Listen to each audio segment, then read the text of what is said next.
Guys, welcome to my YouTube channel Study Bites. ഇന്നലെ നമ്മൾ ഗ്ലൈക്കോളിസിസിന്റെ first പാർട്ടായിരുന്നു complete ആക്കിയത്.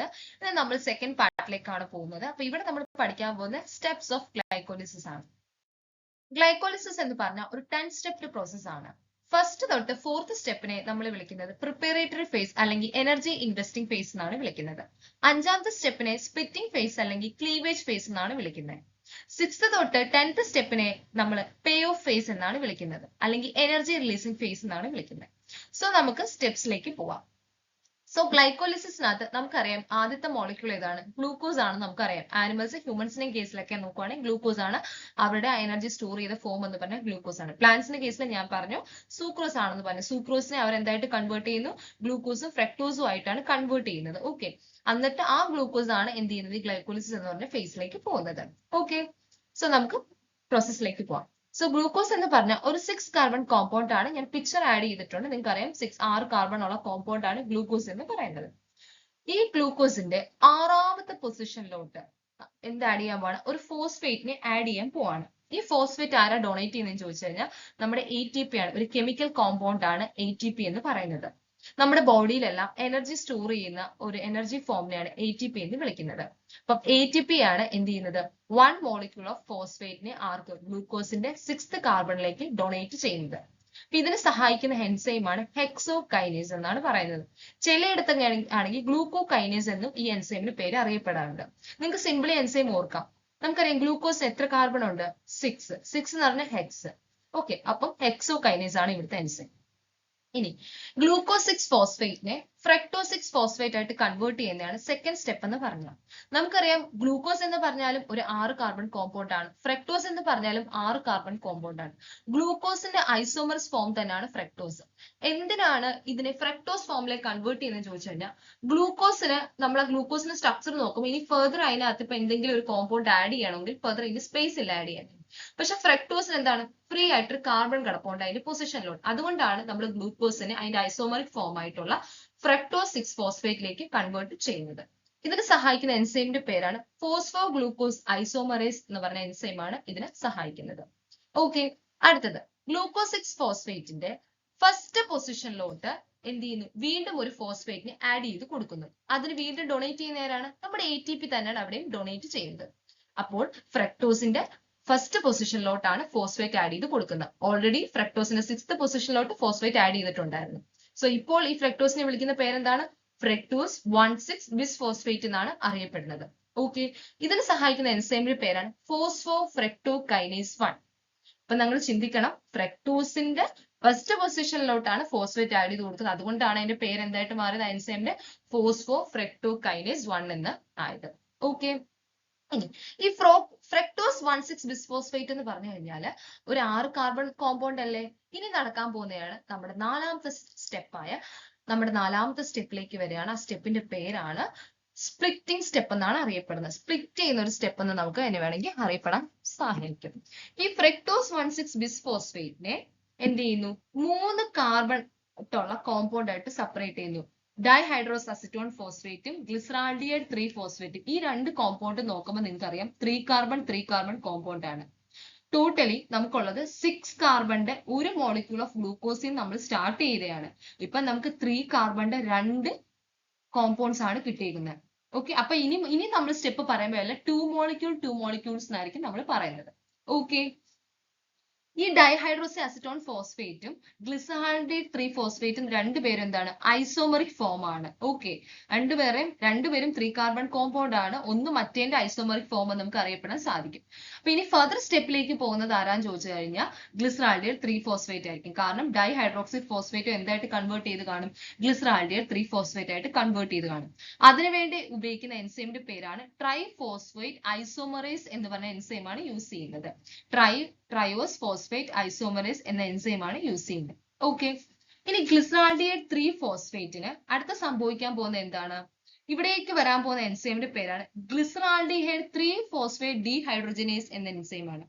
ഈ എൻസൈമിന് 2 ജോലികളുണ്ട്. ഒന്നെന്ന് പറഞ്ഞ ഹൈഡ്രജൻ അയണിനെ ഗ്ലിസറാൾഡിഹൈഡ് 3 ഫോസ്ഫേറ്റിൽ നിന്ന് റിമൂവ് ചെയ്യുക, ഒന്നാമത്തെ സ്റ്റെപ്പ്.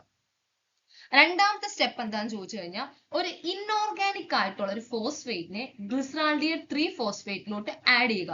അതാണ് ആരുടെ പ്രോസസ്സ്? ഗ്ലിസറാൾഡിഹൈഡ് 3-phosphate dehydrogenase എന്ന് പറഞ്ഞ എൻസൈമിന് സ്റ്റെപ്സ് എന്ന് പറഞ്ഞു. സോ എന്ത് ചെയ്തു? ഈ എൻസൈം വന്നിട്ട് ഗ്ലിസറാൾഡിഹൈഡ് 3-phosphate നിന്നും ഹൈഡ്രജനെ റിമൂവ് ചെയ്ത് കളയും. ഈ ഹൈഡ്രജനെ അക്സെപ്റ്റ് ചെയ്യാൻ വരുന്ന ആരാ നിങ്ങൾക്ക് അറിയാമോ? NADH എന്ന് പറഞ്ഞ ഒരു കെമിക്കൽ കോമ്പൗണ്ട് ആയിരിക്കും ഈ ഹൈഡ്രജനെ അക്സെപ്റ്റ് ചെയ്യാൻ വരുന്നത്. ഓക്കെ, അങ്ങനെ NADH വന്ന് ഹൈഡ്രജനെ അക്സെപ്റ്റ് ചെയ്യുമ്പോൾ അത് എന്തായിട്ട് മാറും? NADH+ ആയിട്ട് മാറും. ഓക്കെ, ഇനി അടുത്ത ഈ എൻസൈമിന്റെ സ്റ്റെപ്പ് എന്താണ്? ഫോസ്ഫേറ്റിനെ ആഡ് ചെയ്ത് കൊടുക്കുക. അപ്പൊ ഒരു ഇൻഓർഗാനിക് ആയിട്ടുള്ള ഒരു ഫോസ്ഫേറ്റിനെ എവിടേക്ക് ആഡ് ചെയ്ത് കൊടുക്കും? ഗ്ലിസറാൾഡിഹൈഡ് 3-phosphate ഫസ്റ്റ് പൊസിഷനിലോട്ട് ആഡ് ചെയ്ത് കൊടുക്കും. അപ്പൊ ഇപ്പൊ അത് എന്തായിട്ട് കൺവേർട്ട് ആയി? 1,3-bis-phosphoglycerate ആയിട്ട് കൺവേർട്ട് ആയി. ഓക്കെ, ഇനി ഈ 1,3-phosphoglycerateൽ നിന്നും എന്ത് ചെയ്യാണ്? അതിന്റെ ഫസ്റ്റ് പൊസിഷനിൽ നിന്ന് നമ്മൾ എന്ത് റിമൂവ് ചെയ്ത് കളയാൻ പോവാണ്?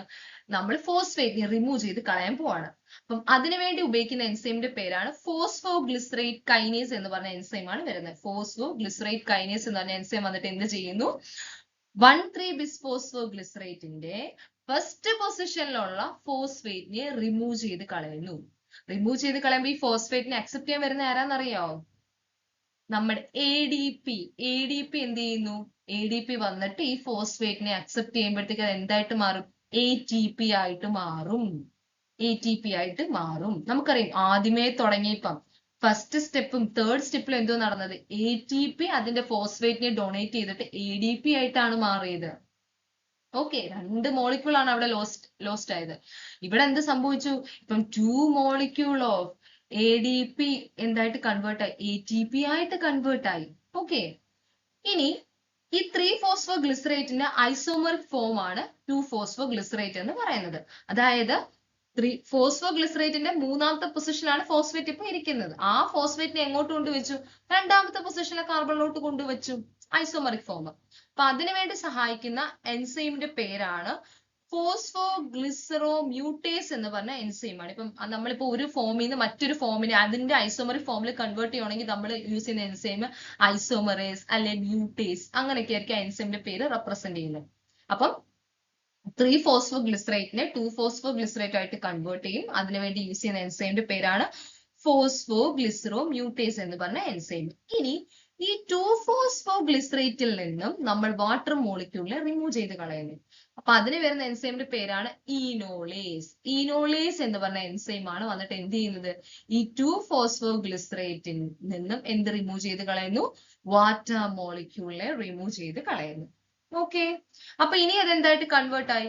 ഫോസ്ഫോഈനോൾ പൈറുവേറ്റ് ആയിട്ട് കൺവേർട്ട് ആയി. ഈ ഫോസ്ഫോഈനോൾ പൈറുവേറ്റിൽ നിന്നും എന്ത് ചെയ്യുന്നു? നമ്മുടെ പൈറുവേറ്റ് കൈനേസ് എന്ന് പറഞ്ഞ എൻസൈം വന്നിട്ട് എന്ത് ചെയ്യുന്നു? അവിടെ നിന്നും ഫോസ്ഫേറ്റിനെ റിമൂവ് ചെയ്ത് കളയുന്നു. ഓക്കെ, അപ്പൊ ഫോസ്ഫോ എന്ന് പറഞ്ഞ പേരെ അവിടെ നിന്ന് പോയി. കാരണം എന്താണ്? ഫോസ്ഫേറ്റിനെ അവിടെ നിന്ന് റിമൂവ് ചെയ്ത് കളഞ്ഞു. അപ്പോൾ ഇനി ആ കോമ്പൗണ്ടിനെ അറിയപ്പെടുന്ന പേരാണ് പൈറുവേറ്റ്. പൈറുവേറ്റ് എന്ന് പറഞ്ഞാൽ നമ്മുടെ ഫൈനൽ പ്രോഡക്റ്റ് ഉണ്ടായി. നമ്മൾ തുടങ്ങിയത് 1 molecule ഓഫ് ഗ്ലൂക്കോസിൽ നിന്നാണ് തുടങ്ങി. 6 carbon ആയ 1 molecule ഓഫ് ഗ്ലൂക്കോസിൽ നിന്ന് തുടങ്ങി ഇപ്പം 3 carbon കോമ്പൗണ്ട് ആയ പൈറുവേറ്റ് എത്ര മോളിക്യൂൾ കിട്ടി?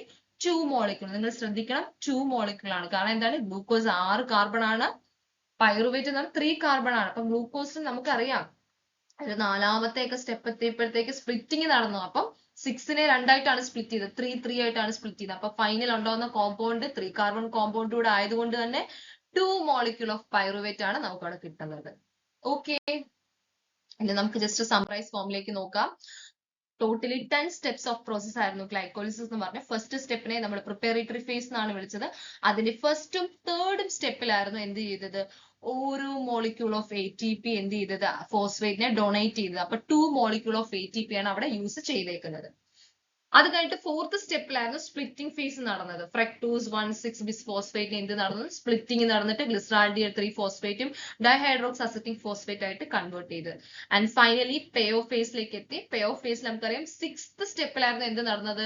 2 molecule ഓഫ് NAD എന്തായിട്ട് കൺവേർട്ട് ചെയ്തത്? NADH ആയിട്ട് കൺവേർട്ട് ചെയ്തത്. കാരണം അതിന് എന്ത് കിട്ടി? 2 molecule ഓഫ് ഹൈഡ്രജൻ കിട്ടി.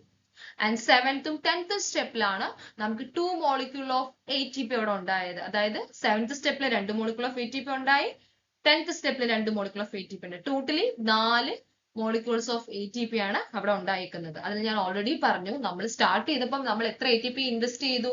2 എണ്ണം ഇൻവെസ്റ്റ് ചെയ്തു. അതുകൊണ്ടാണ് 4 - 2 വരുമ്പോൾ ബാലൻസ് എത്രയാണ് നെറ്റ് ഗെയിൻ എന്ന് പറഞ്ഞാൽ 2 molecules of ATP ആണ് അതിന്റെ നെറ്റ് ഗെയിൻ എന്ന് പറയുന്നത്. ഓക്കെ, അപ്പൊ നമ്മുടെ പ്രോഡക്റ്റ് നമ്മൾ നമുക്ക് ഇങ്ങനെ എഴുതുമ്പോൾ എങ്ങനെയായിരിക്കും നമുക്ക് പറയുന്നത്?